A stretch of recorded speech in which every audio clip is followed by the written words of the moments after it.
పునీత మార్కు గారు రాసిన సువార్త 16వ అధ్యాయము 15వ వచనము నుండి 16వ వచనం వరకు.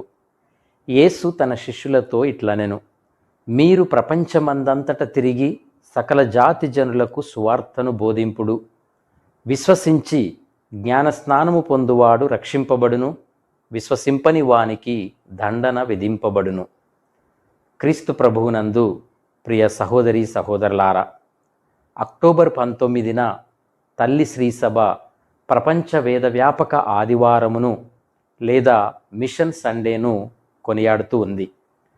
వేదవ్యాపకం అంటే జ్ఞానాన్ని లేదా వేదాన్ని, ముఖ్యముగా దైవ జ్ఞానాన్ని, సువార్తను విశ్వమంతటా వ్యాపింపచేయటం అని అర్థం. ఇది ఒకరోజు చేసే కార్యం కాదు, ఇది మన జీవిత లక్ష్యం. సువార్త వ్యాప్తి ప్రతి ఒక్కరి బాధ్యత. సువార్త వ్యాప్తి అనేది కేవలం సేవకుల బాధ్యత, అనగా గురువుల, ఉపదేశకుల బాధ్యత మాత్రమే కాదు. సువార్త వ్యాప్తి ప్రతి విశ్వాసి యొక్క బాధ్యత. పేతురు, యోహానులు పలికిన మాటలను గుర్తుకు చేసుకుందాం. అపోస్తలుల కార్యములు 4వ అధ్యాయము 20వ వచనం. మేము మా కన్నులార చూచిన దానిని గూర్చి, చెవులార విన్న దానిని గూర్చి మాట్లాడకుండా ఉండలేము. ప్రియ సహోదరి సహోదరులారా, ఎట్టి పరిస్థితులలోనైనా సువార్తను ప్రకటించాలనే వారి తపనను మనం వారి మాటలలో చూడవచ్చు. కనుక సువార్తను వ్యాపింపచేయడంలో మనలో ప్రతి ఒక్కరము భాగస్వాములం కావాలి. ఈ పరిశుద్ధ కార్యంలో పాల్గొనడం ద్వారా, ఈ పరిశుద్ధ కార్యంలో మన సహాయ సహకారాలను అందించటం ద్వారా దేవుడు మనకు అప్పగించిన బాధ్యతను నెరవేర్చిన వారం అవుతాం. దేవుని యందు విశ్వాసముతో మనము క్రీస్తుకు సాక్షులుగా జీవించిన వారం అవుతాం. క్రీస్తు ప్రభువును విశ్వసించి జ్ఞానస్నానము తీసుకొని సత్ప్రసాదమును స్వీకరించి క్రీస్తు సాక్షులుగా జీవించేలా ప్రార్థిస్తూ మన వంతు కృషి చేద్దాం. ప్రతి ఒక్కరము వ్యక్తిగతంగా సువార్త వ్యాప్తిలో పాలు పంచుకోవాలి. దేవుని ప్రేమ, క్షమాపణ, దయ కలిగి జీవించాలి. ఎందుకంటే సువార్త వ్యాప్తి అనేది దయ, సేవ మరియు పునరుద్ధరణ కార్యం. సువార్త వ్యాప్తి మన విశ్వాసానికి కొత్త ఉత్తేజాన్ని ఇస్తుంది అని పునీత 2వ జాన్ పాల్ జగద్గురువులు చెప్పి ఉన్నారు. సువార్తను ప్రకటించటం ద్వారా మన సొంత విశ్వాసం బలపడుతుంది. కనుక ముందుగా దేవుని సందేశాన్ని మనము విశ్వాసముతో స్వీకరిద్దాం. పరమ తండ్రి దేవుడు తన ఏకైక కుమారుడైన క్రీస్తును మన కోసం ఈ లోకానికి పంపి మనవలే సామాన్య మానవునిగా జీవింపజేసి మన పాపముల కొరకై ఆయన ప్రాణాన్ని శిలువపై బలియాగముగా అర్పించి ఉన్నారు. ఆయన మన ఎడల చూపిన అపారమైన ప్రేమ, దయ, క్షమాపణ, కనికరాన్ని మనం తప్పకుండా గుర్తించాలి. దాన్ని ఇతరులతో పంచుకోవాలి. క్రీస్తు ప్రభువు ఇచ్చిన మీరు ప్రపంచమందంతట తిరిగి సకల జాతి జనులకు సువార్తను బోధింపుడు అన్న ఈ దివ్య సందేశాన్ని మనం అందరము కూడా విశ్వాసంతో స్వీకరించాలి. ఈ బాధ్యతతో సువార్త వ్యాప్తి పనిలో ఆనందంగా మనందరము కూడా కృషి చేస్తూ నిజ దేవుడు ఎవరో తెలియని వారందరికీ సువార్తను ప్రకటిద్దాం. సువార్తను ఎప్పుడూ సంతోషముతో మరియు ఆనందముతో మనము ప్రకటించుదాం. సేవకుల పట్ల, సువార్త బోధకుల పట్ల గౌరవం మరియు సహకారం మనము చూపాలి. సువార్త పరిచర్య అనేది దేవుని ఇష్టానుసారముగా జరుగుతుంది. దేవుడు నియమించిన సువార్థికులు, సేవకులు, గురువులు, ఉపదేశకులు, మఠవాసులను మొదలైన వారందరూ కూడా అభిషిక్తులైనటువంటి వ్యక్తులు. వీరు సువార్త పరిచర్యకై తమను తాము అర్పించుకున్నటువంటి వారు. వీరు తరచుగా కష్టాలు, తిరస్కారములు, అపనిందలను ఎదుర్కొంటారు. కొందరు హతసాక్షులవుతూ ఉంటారు, హింసింపబడుతూ ఉంటారు. విశ్వాసము కొరకు చనిపోవడం కొందరికి బహుమానం, విశ్వాసంతో జీవించటం అందరికీ పిలుపు అని పునీత 2వ జాన్ పాల్ జగద్గురువులు చెప్పి ఉన్నారు. సువార్థికులు, గురువులు మఠవాసులు తమ కుటుంబాలను సుఖాలను వదులుకొని తమ జీవితాలను ప్రభువు చేతుల్లో ఆయుధాలుగా అర్పించుకొని ఉన్నారు. వారు మనకు కేవలం బోధకులు మాత్రమే కాదు, విశ్వాస వీరులు. అందుకే మనం ఈ సేవకుల పట్ల గౌరవ భావము కలిగి ఉండాలి. వారిని ఆదరించి ప్రేమించాలి. సువార్త పరిచర్య సాగించటానికి అవసరమైన మన సహాయ సహకారాలను మన వంతుగా వారికి తప్పకుండా అందించాలి. మన వంతుగా వారికి పరిస్థితులకు అనుగుణముగా అవసరాన్ని బట్టి ఆర్థిక సహాయము అందించటం ధన్యతగా భావించాలి. వారి ప్రార్థనల ద్వారా మనం ఆశీర్వాదాలను పొందుకోగలం, స్వస్థతను పొందుకోగలం. అయితే నిజమైన బోధను, సువార్త పరిచర్యను, దేవుని నడిపింపులో ఉన్న బోధకులను మనం మన పరిశుద్ధాత్మ నడిపింపు ద్వారా మనం గ్రహింపగలగాలి. సువార్త వ్యాప్తి అంటే చాలా ఖర్చుతో కూడిన పని. కాబట్టి మన గుప్పిళ్లను విప్పి సహాయం చేసే హృదయాన్ని కలిగి ఉండాలి. అటువంటి వారికి దేవుని ఆశీర్వాదాలు తప్పక అందుతాయి. ప్రపంచ వేద వ్యాపక ఆదివారం రోజున తల్లి శ్రీసభ ద్వారా మిషనరీలకు అనగా దూర ప్రాంతాలలో సువార్త వ్యాప్తి కోసం పనిచేస్తూ ఉన్నటువంటి క్రీస్తు సువార్త సేవకులకు ఆర్థిక సహాయమును అందించడానికి పిలుపునిస్తూ ఉంటుంది. ఈరోజు మనం ఇచ్చే ప్రతి చిన్న విరాళము కూడా దేవుని రాజ్యాన్ని విస్తరించడంలో ఎంతగానో సహాయపడుతుందని గుర్తించుదాం. సువార్త పరిచర్య అనేది దేవుని ఇష్టప్రకారంగా మాత్రమే జరుగుతుంది. సువార్త పరిచర్య చేసేవారిని దేవుడు నియమించిన వ్యక్తులుగా మనము భావించి గౌరవించి వారిని ఆదరించి ప్రేమించి సువార్త పరిచర్య జరపడానికి మన వంతు సువార్త వ్యాప్తికై కావలసిన సహాయమును, సేవలను మనము అందించగలుగుదాం. స్వయముగా దేవుని పరలోక రాజ్య పరిచర్యలో సకల మానవాళి నిజ దేవుణ్ణి తెలుసుకొని పరలోక రాజ్యమున ప్రవేశము పొందుకొనుటకై పనిచేయు సేవకుల ఎడల మనము గౌరవ భావమును కలిగి ఉందాం. ప్రతి వ్యక్తి సహాయ సహకారములను సేవలు అభిషిక్తులకు అందించాలి. ఆ విధంగా దేవుని పరిచర్య చేసే వారికి, దేవుని వాక్కును బోధించే వారికి భోజనమును పెట్టుట ధన్యతగా భావించాలి. దేవుని ఆజ్ఞచే అధికారము ఇచ్చిన అభిషిక్తులైన సేవకులను మన గృహములకు ఆహ్వానించి వారు వసగు శాంతి సమాధానములను దేవుని ఆత్మచే వారు ప్రార్థించే ప్రార్థన ద్వారా మనము ఆశీర్వాదములు పొందుకోవాలి. దేవుని సేవకులు మన బాధలను ఆలకించి వారు చేయు ప్రార్థన ద్వారా మనకు స్వస్థతలను దయచేయగలరు.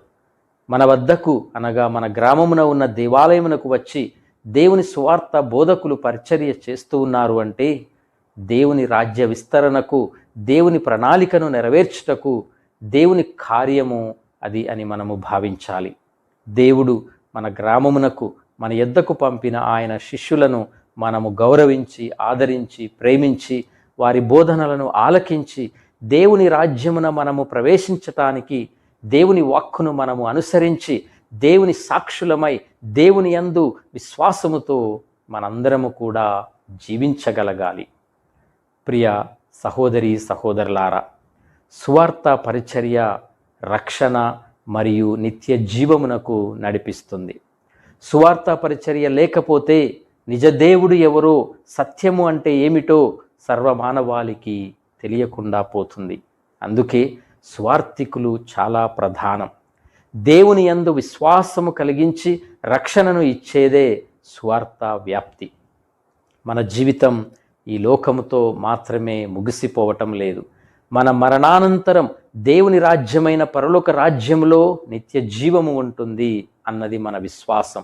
ఈ సత్యాన్ని మనము దృఢముగా విశ్వసించి ఈ సత్యాన్ని మనము ఇతరులకు కూడా చాటాలి. క్రీస్తు ప్రభువు మొదటిసారిగా 11 శిష్యులను ప్రపంచమందంతటా తిరిగి సకల జాతి జనులకు సువార్తను బోధింపుడు అని తన శిష్యులను సువార్థికులుగా పంపటానికి ప్రధాన కారణం సృష్టిలో మానవులలో ఏ ఒక్కరూ నశించిపోకుండా నిజదేవుణ్ణి గురించి తెలియజేయటానికి వారిని లోకములోనికి పంపించి ఉన్నారు. ప్రియ సహోదరి సహోదరులారా, సువార్త వ్యాప్తి అంటే కేవలం సేవకులకు సహాయం చేయటం మాత్రమే కాదు. మనం మన రోజువారీ జీవితంలో ఈ సువార్త వ్యాప్తిలో ఎలా పాలు పంచుకోవచ్చో స్పష్టంగా తెలుసుకోవటం కూడా చాలా ముఖ్యం. ముఖ్యంగా మన వ్యక్తిగత జీవిత సాక్ష్యము ద్వారా ఈ సువార్త వ్యాప్తిలో మనము కూడా భాగస్థులం అవుతాం. సువార్తను మన మాటల ద్వారానే కాదు, మన జీవన విధానము ద్వారా కూడా చాటాలి. క్రీస్తు మనలో జీవిస్తూ ఉన్నారని మన ప్రవర్తన, ప్రేమ, నిజాయితీ ద్వారా ఇతరులు గుర్తించాలి. వ్యక్తిగత సాక్ష్యానికి గొప్ప ఉదాహరణ సమరయ స్త్రీ. కేవలం ఒక్క సంభాషణ ద్వారా తన గ్రామం మొత్తానికి క్రీస్తును పరిచయం చేసింది. ఇది కేవలము బోధించటం మాత్రమే కాదు, క్రీస్తు ప్రేమను కార్యాల ద్వారా చూపడం. పేదలకు, రోగులకు, ఒంటరి వారికి సేవ చేయటం ద్వారా సువార్తను ఆచరించటం. మీ మంచి క్రియలను చూసి పరలోకంలో ఉన్న మీ తండ్రిని మహిమపరచాలి అని మత్తయి సువార్త 5వ అధ్యాయము 16వ వచనంలో చదువుతున్నాం. కనుక మాటల కంటే ముందు మన క్రియల ద్వారా క్రీస్తును ప్రకటించుదాం. సువార్త వ్యాప్తి అంటే ఎప్పుడూ పెద్ద పెద్ద ప్రసంగాలు ఇవ్వడం కాదు, అది చిన్న చిన్న క్రియల ద్వారా కూడా సువార్త వ్యాప్తి చేయవచ్చు. మన చుట్టూ ఉన్న వారి దృష్టిలో నిత్యం మన క్రియల ద్వారా క్రీస్తు ప్రేమను ప్రతిబింబించాలి. ఉదాహరణకు, మీరు పనిచేసే ఆఫీసులో, బస్సులో లేదా మీ పొరుగు వారితో మీ నిజాయితీ, ఓర్పు మరియు క్షమించే గుణం ఇతరులను కదిలించే విధంగా ఉండాలి. అదే నిజమైన సువార్త వ్యాప్తి అవుతుంది. క్రియల ద్వారా క్రీస్తు ప్రేమను చూపించవచ్చని, సువార్త వ్యాప్తి చేయవచ్చని పునీత మదర్ తెరెస్సా గారి జీవితం మనందరికీ చక్కటి ఉదాహరణ మరియు గొప్ప ఆదర్శం. పునీత పౌలు గారి సువార్త జీవితము కూడా మనందరికీ గొప్ప స్ఫూర్తి, ఆదర్శం. సువార్త వ్యాప్తి కోసం ఆయన చూపిన ధైర్యం, సమర్పణ మరియు సహనం అసాధారణం. అన్యజనులకు సువార్తను ప్రకటించాడు. సువార్తను ప్రకటించే క్రమంలో ఎన్నో దుర్భరమైన కష్టాలను అనుభవించాడు. వీటన్నిటినీ పౌలు గారు ధైర్యంగా, ఆనందంగా క్రీస్తు కొరకు, క్రీస్తు సువార్త నిమిత్తమై భరించారు. వెళ్ళండి, లోకానికి అగ్నిని రాజేయండి అని పునీత ఇగ్నేషియస్ ఆఫ్ లయోలా గారు అన్నారు. కనుక ప్రియ సహోదరి సహోదరులారా, మన సాక్ష్యం ఉత్సాహంతో ఈ లోకములో మార్పు తీసుకురావాలనే మన పిలుపును గ్రహించాలి. అయితే మనలో కొందరు దూర ప్రాంతాలకు వెళ్ళలేకపోవచ్చు. ఈరోజు నేను ఎక్కడ ఉన్నాను, నా కుటుంబాన్ని, నా ఆఫీసును, నా ఇరుగు పొరుగు వారిని నా ప్రపంచంగా నేను భావిస్తూ ఉన్నానా? నా ప్రస్తుత స్థలంలో నేను క్రీస్తు ప్రేమను ఎలా ప్రకటించగలుగుతున్నాను అని ఈ క్షణంలో మనం ఆత్మ పరిశీలన చేసుకోవాలి. ఇక రెండవదిగా, వ్యక్తిగత జీవిత సాక్ష్యం తర్వాత మనం ప్రార్థన చేయాలి. మన ఇంటిని, పనిచేసే స్థలాన్ని, స్నేహితుల సమూహాన్ని సువార్త వ్యాప్తి కోసం ప్రార్థనా కేంద్రాలుగా మనం మార్చగలగాలి. మిషన్ లేదా ప్రేషితం అంటే మన చుట్టూనే వేరే దేశాలకు వెళ్ళడం మాత్రమే మిషన్ కాదు. మన కుటుంబంలో, మన పని ప్రదేశంలో, మన సమాజంలో సువార్తను జీవించటం మరియు ప్రకటించటం. మనం ఎక్కడ ఉన్నా అక్కడే క్రీస్తును ప్రతిబింబించాలి. మనము అలసిపోకుండా ప్రార్థన చేయాలి. ఎందుకంటే మానవ జాతి రక్షణ అనేది భౌతిక విజయం మీద ఆధారపడదు, కేవలం యేసుక్రీస్తుపై మాత్రమే ఆధారపడుతుంది అని పునీత ఫ్రాన్సిస్ జేవియర్ గారు అన్నారు. మిషనరీలకు ప్రార్థన, దైవశక్తి ఎంతో అవసరం. కనుక వారి కొరకు మనం నిత్యం ప్రార్థన చేద్దాం. మనందరము కూడా జ్ఞానస్నానము, దివ్య ప్రసాదమును స్వీకరించి దేవుని యందు భక్తి విశ్వాసములతో దేవుని సాక్షులుగా జీవిస్తూ రక్షింపబడదాం. ప్రతిదినం ఆ దేవునికి ఈ విధంగా ప్రార్థించుకుందాం. ముఖ్యంగా సుదూర ప్రాంతాలలో లేదా సువార్త వినని మరుగున పడిన జాతుల మధ్య పనిచేస్తున్న మిషనరీల కోసం మనం ప్రత్యేకంగా ప్రార్థించాలి, వారికి తోడ్పాటును అందించాలి. ఈ లోకంలో సువార్తను ప్రకటించే మిషనరీలందరి కోసం మనం ప్రార్థన చేద్దాం. వారికి ధైర్యాన్ని, శక్తిని, రక్షణను, సరైన మార్గదర్శకత్వాన్ని ఇవ్వమని దేవుణ్ణి వేడుకుందాం. కేవలం ప్రార్థించటమే కాదు, సువార్త సేవలో కూడా మనం భాగస్థులము కావాలి. మనకున్న ధన సహాయం, సమయాన్ని, ప్రతిభను సేవ కోసం అంకితం చేయాలి. ప్రతి ఒక్కరిలో దేవుని ప్రేమను పంచటానికి మనము కృషి చేయాలి. సువార్త వ్యాప్తిని కేవలం మానవ ప్రయత్నంగా కాకుండా దైవిక ప్రేరేపిత కార్యంగా మనం చేయాలి. ప్రపంచమందంతటా తిరిగి సువార్తను ప్రకటించే ధైర్యాన్ని, జ్ఞానాన్ని ప్రభు పరిశుద్ధాత్మ దేవుని ద్వారా మనకు అనుగ్రహిస్తారు. సువార్తను బోధించే శక్తి మన సొంత జ్ఞానము కాదు, అది పరిశుద్ధాత్మ దేవుని యొక్క శక్తి. సువార్త ఫలించటానికి, ప్రజల హృదయాలు మార్పు చెందడానికి పరిశుద్ధాత్మ నడిపింపు కోసం మనం నిరంతరము ప్రార్థన చేయాలి. అనేకులైన అన్యులు నిజదేవుడైన యేసుక్రీస్తు ప్రభువును తెలుసుకోకుండా నశించిపోతున్నారు. ఆ విధంగా జరగకుండా ప్రతి ఒక్కరూ క్రీస్తు ప్రభువును విశ్వసించి, అనుసరించి చివరకు నిత్య జీవంలో ప్రవేశించలాగున ఆ దేవాతి దేవుణ్ణి మనము వేడుకుందాం. మన వంతు మనం స్వార్థ వ్యాప్తికై పనిచేసి కొన్ని ఆత్మలను రక్షించుదాం.